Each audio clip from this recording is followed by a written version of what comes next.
अस्सलाम वालेकुम नाज़रीन, मैं हूं नुसरत चौधरी और आप देख रहे हैं न्यूज़ पाक 24।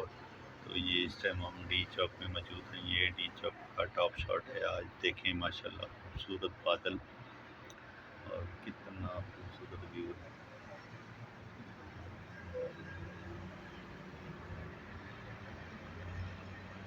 ये पार्लियामेंट लॉजेस, ये असम्बली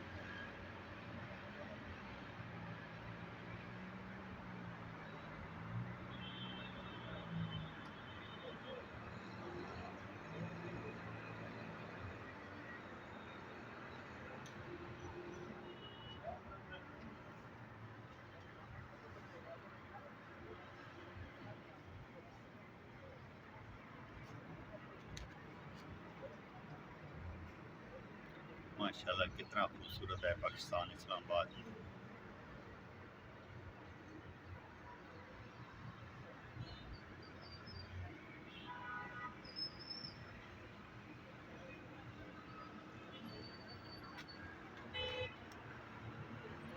ये उड़ते हुए बादल आप देख सकते हैं, खूबसूरत बादलों का नज़ारा। उसमें परिंदों की परवाज़।